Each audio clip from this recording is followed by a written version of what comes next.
gente, tudo bem com vocês? Hoje eu tô aqui pra gente fazer então o nosso segundo vídeo da coluna Tesiando. Hoje eu resolvi falar sobre o objetivo da minha pesquisa. Por que eu resolvi fazer a minha tese de doutorado? Sim, quando a gente vai definir o objetivo de uma pesquisa, isso tem que estar profundamente relacionado com o que nós pretendemos fazer, onde a gente pretende chegar, ou seja, o objetivo. Fazer pesquisa é mais ou menos como qualquer planejamento estratégico que as pessoas estão muito habituadas a pensar.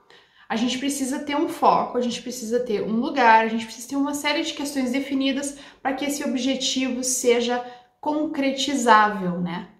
Então hoje eu escolhi falar sobre esse objetivo aqui nesse vídeo. Vem com a gente.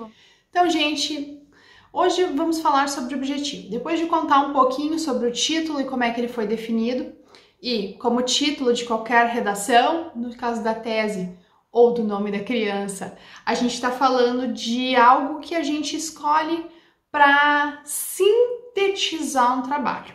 A minha tese ela já é de uma geração de teses que não pode ser muito longa, então eu tinha uma limitação de no máximo 250 páginas de extensão. Óbvio que eu conseguia ter mais ou menos, eu consegui 260.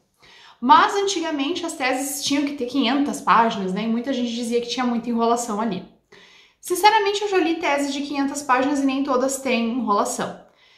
Tem teses de 60 páginas que pode ter enrolação, assim como pode ter 500 que não tem enrolação. Então, eu acho que o problema não é o tamanho, mas sim a competência do pesquisador. Mas isso aqui é um comentário à parte que talvez não agregue muito, né?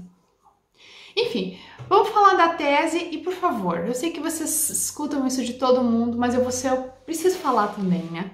Curtam, compartilhem, deixem aqui comentários pra gente saber se o trabalho tá ficando legal. Enfim, pra gente também poder dialogar, porque é muito estranho dialogar com a câmera e não ter nenhum feedback, sabe? A câmera nunca me disse se eu tô falando bobagem, se eu tô falando uma coisa legal, ela simplesmente registra. Claro que quando eu tô falando eu tô pensando, mas é legal ouvir o que os outros pensam. E por que eu falei é legal? É claro que eu tô pensando. Porque está totalmente relacionado com a minha pesquisa. Bom, vamos pro foco. O objetivo da minha tese era investigar como a dinâmica interacional manifesta pelo entrelaçamento de discursos em aderência e em desaderência com a atividade laboral, sustenta o processo de produção de saberes em coworking. Simplificando, o que eu queria saber?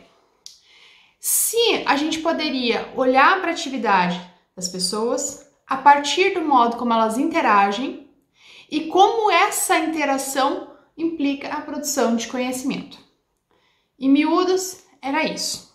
Mas para a gente conseguir entender um pouquinho mais esses conceitos que estão mobilizados aqui, eu vou falar um pouquinho de cada um deles rapidamente. Então, primeiramente, a dinâmica interacional manifesta pelo entrelaçamento de discursos. Vou aumentar essa partezinha aí também, porque eu acho que é interessante. Bom, o que é essa dinâmica interacional?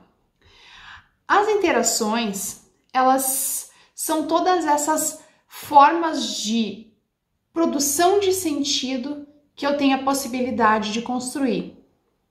A interação é essa ponte, é o que permite isso. Por exemplo, quando eu estou interagindo com a câmera, eu estou produzindo sentidos, porque eu estou olhando para ela e estou pensando no que eu vou falar e eu sei que eu preciso tentar ser o mais clara possível dentro disso que eu quero trazer. Então, é a minha interação humano-máquina. Isso pode se dar com uma televisão, pode se dar com um computador, pode se dar com uma máquina de grande porte, pode se dar com qualquer tipo de objeto. Essa é uma das formas de interação. A primeira que deve ter vindo da cabeça de vocês é a interação entre as pessoas. Claro, no dia a dia, no café, quem está sentado do seu lado, enfim. Essas interações, digamos, face a face entre as pessoas. Também é um tipo de dinâmica interacional que eu estava procurando encontrar na minha tese. Outro tipo de interação que também me interessava é a interação com outro tipo de objeto, que é a norma. Sim, todos nós temos contatos com normas, Sejam elas normas culturais, postas pela sociedade onde a gente vive, sejam as normas do ambiente de trabalho. Então, eu sou contratada pela organização X e a organização X tem determinadas formas de proceder.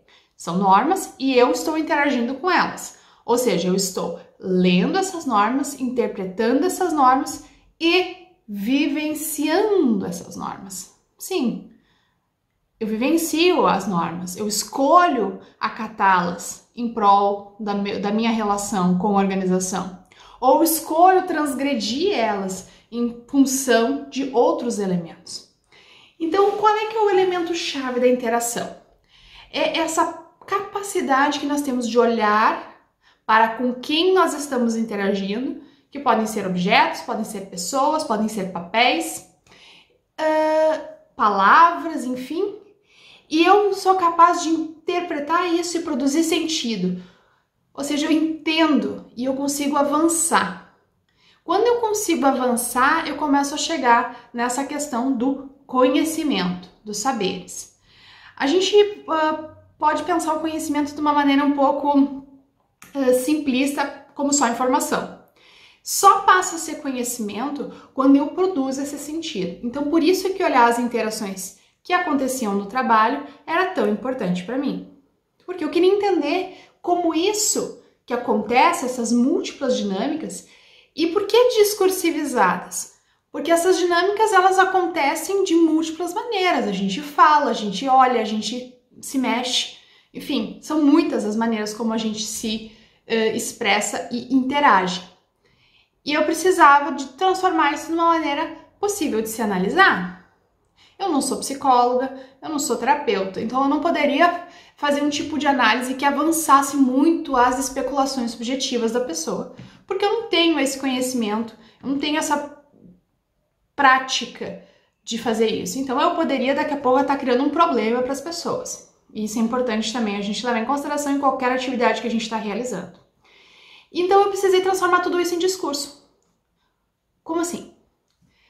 Toda vez que a gente pega esse conjunto de coisas que está no entorno e a gente transforma isso em uma matéria, ou seja, eu escrevo o que eu vi, eu escrevo o que aconteceu, eu estou discursivizando.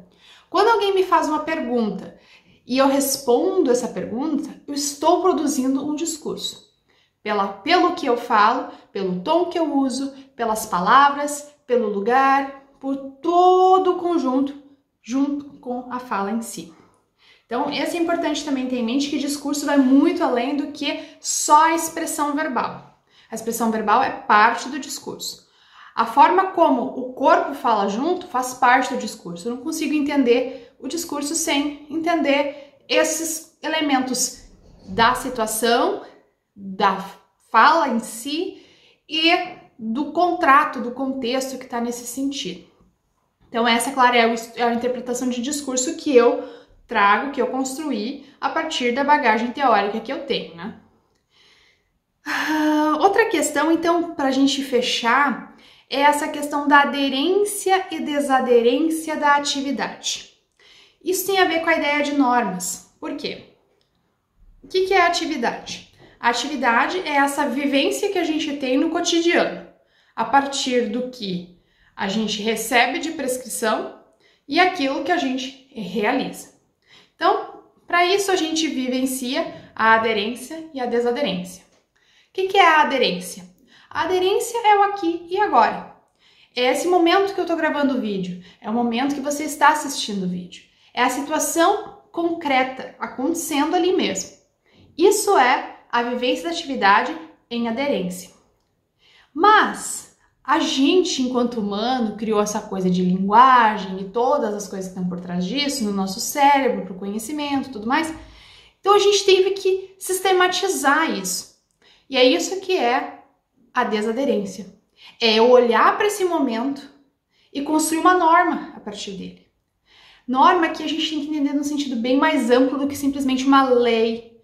Mas incluem as leis, incluem as prescrições que uma profissão tem, incluem as prescrições que uma cultura tem.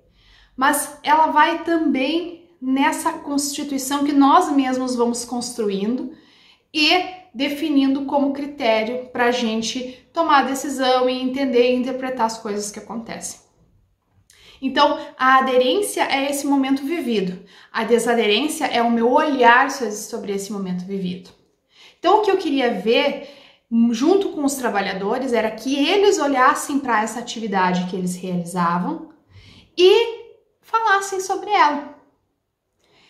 Essa era uma construção discursiva. Esse foi um dos discursos que foi entrelaçado, junto com as normas, junto com as prescrições, junto com todos esses discursos que eu comentei antes, que são provenientes dos diferentes tipos de interação que a gente tem.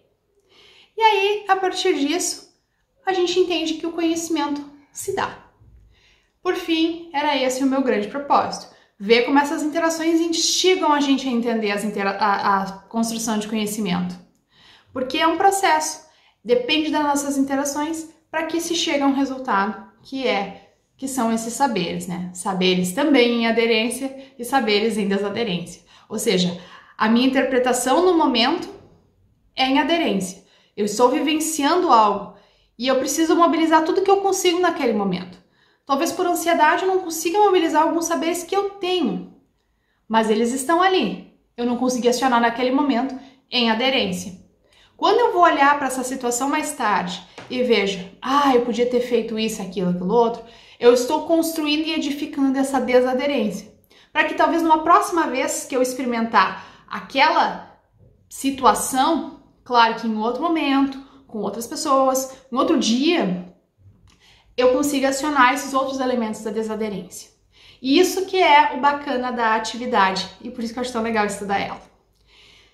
Gente, no vídeo de hoje era essa questão que eu queria contar, qual era o meu objetivo, o que eu pretendia com a minha tese.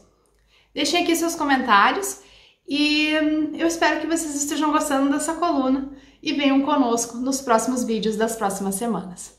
Até breve e fiquem bem, gente. Cuidem-se.